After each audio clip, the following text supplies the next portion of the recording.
The 509th Tactical Fighter Squadron is an inactive United States Air Force unit. It was last assigned to the 10th Tactical Fighter Wing at RAF Alconbury, England, where it was inactivated on December 30, 1992. The squadron was first activated as the 624th Bombardment Squadron in 1943, changing to the 509th Fighter-Bomber Squadron a few months later. After training in the United States, it moved to England in March 1944, helping prepare for Operation Overlord by attacking targets in France. Following D-Day, the squadron moved to the continent, providing close air support for Allied forces. The squadron earned a Distinguished Unit Citation and was cited in the order of the day by the Belgian Army. After V-Day, the squadron returned to the United States and was inactivated at the Port of Embarkation. The squadron was activated again in 1952, when it replaced an Air National Guard squadron that had been mobilized for the Korean War. It trained for fighter-bomber operations until inactivating in 1958. A year later, it was activated in the Philippines as the 509th Fighter Interceptor Squadron with an air defense mission.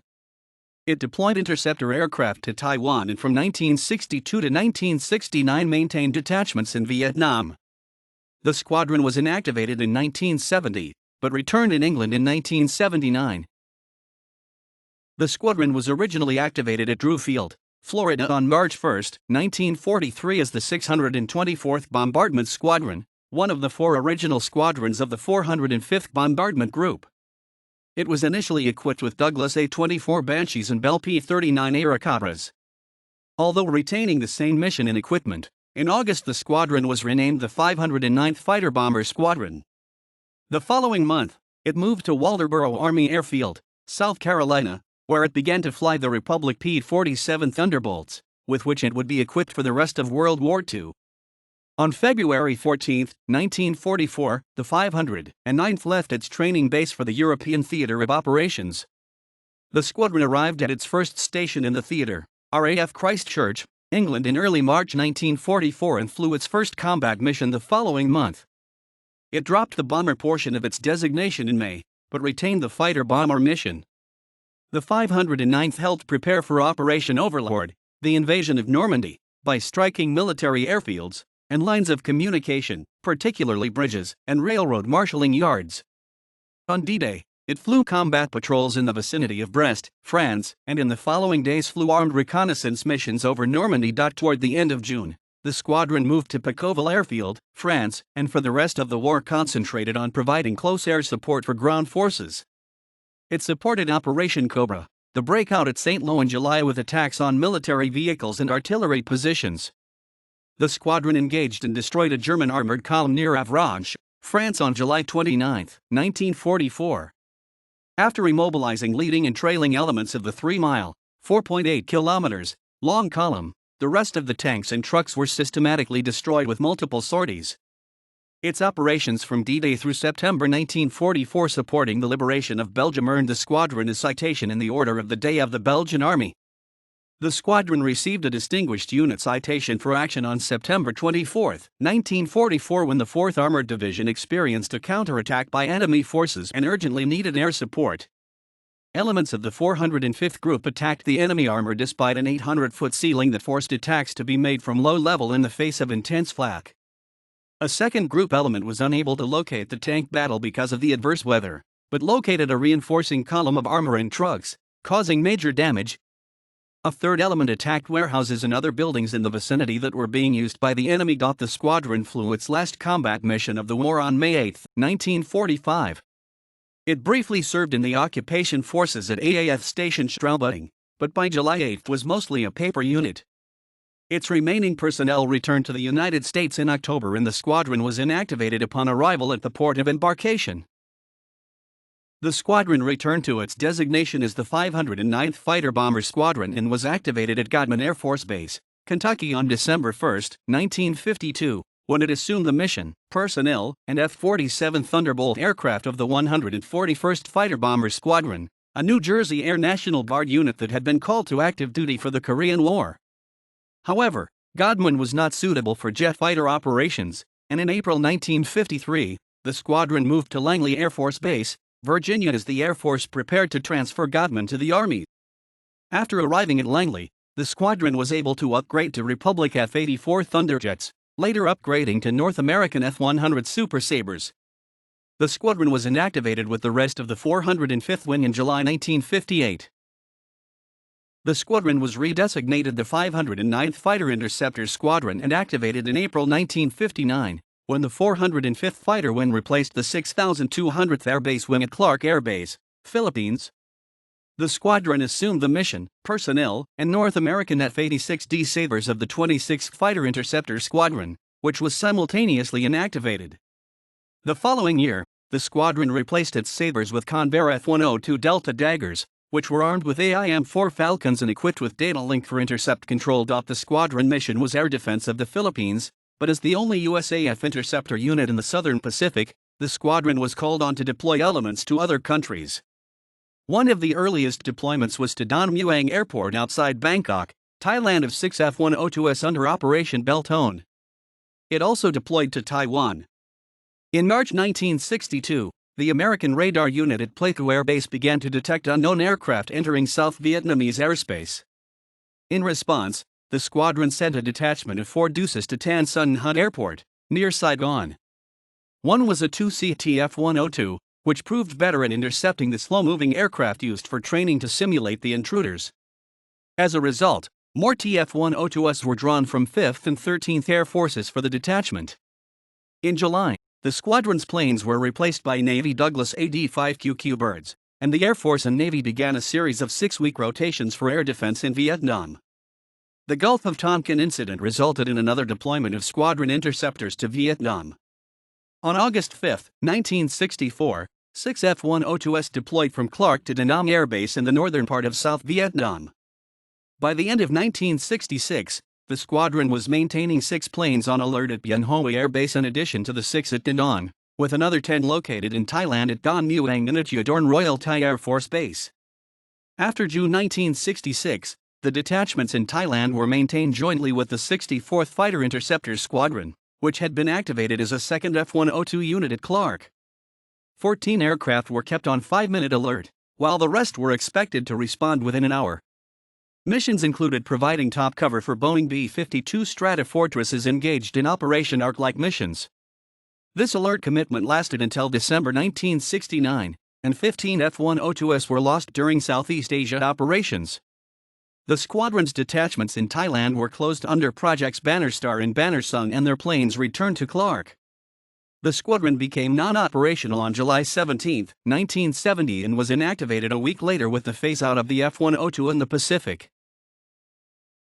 The squadron was again redesignated, this time as the 509th Tactical Fighter Squadron, and activated at RAF Woodbridge, England in October 1979 as the 81st Tactical Fighter Wing changed its mission to close air support and air interdiction as it equipped with Fairchild Republic A-10 Thunderbolt IIs and expanded from 3 to 6 operational squadrons.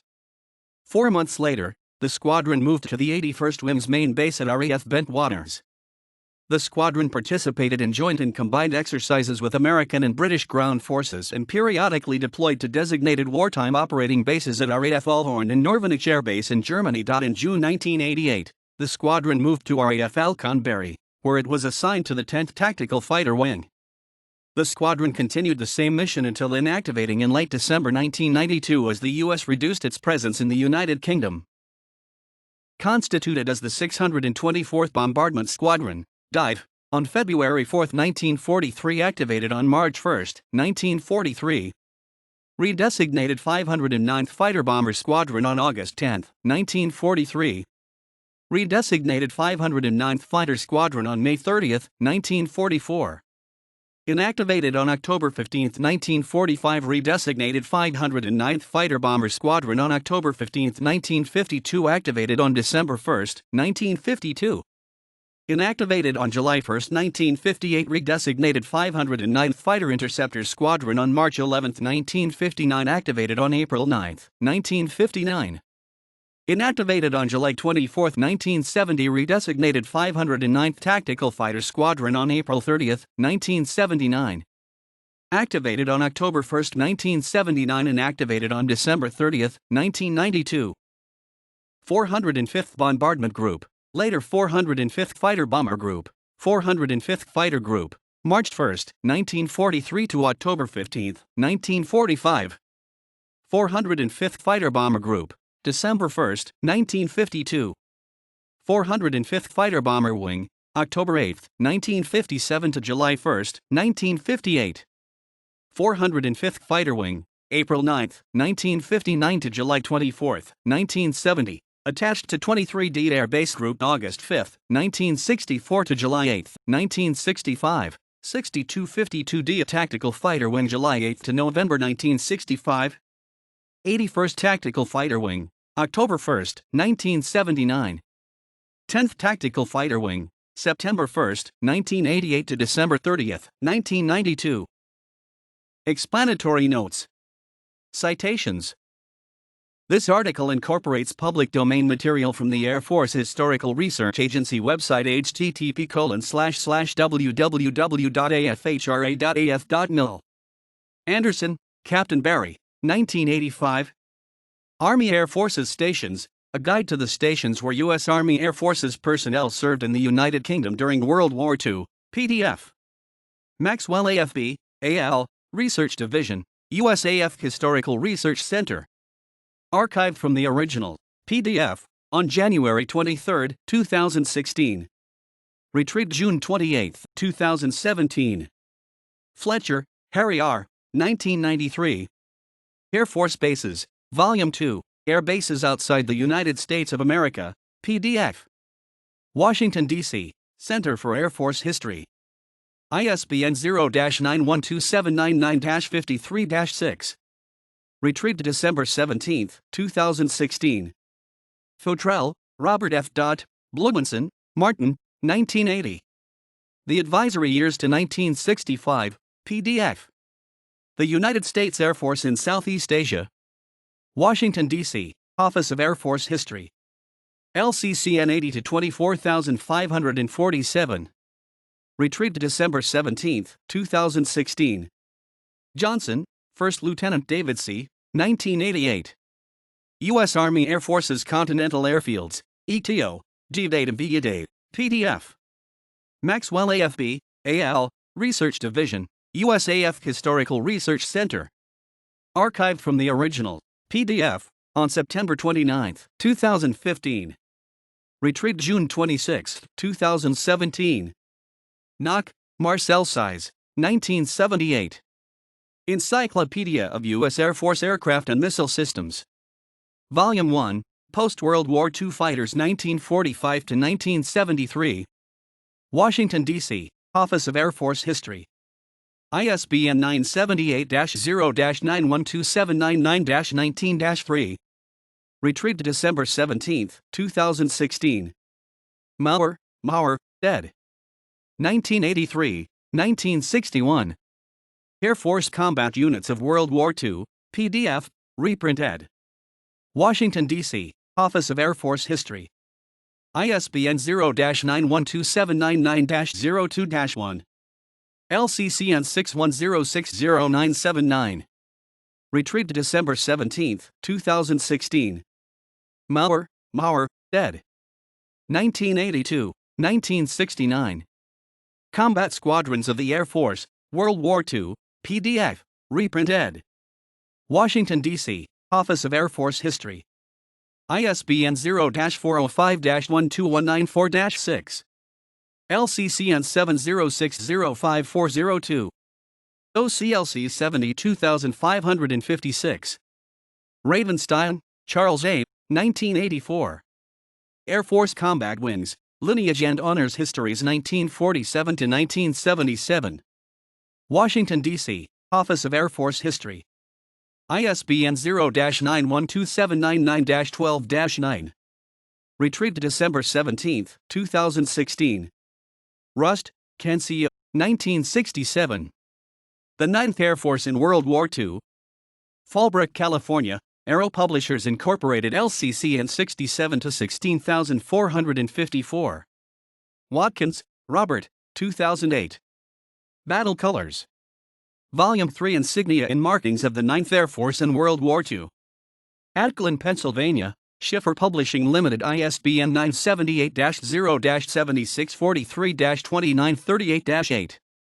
Project Corona Harvest, USAF force withdrawal from Southeast Asia January 1, 1970 to June 30, 1971, Top Secret NOFORD, Declassified 1984, PDF.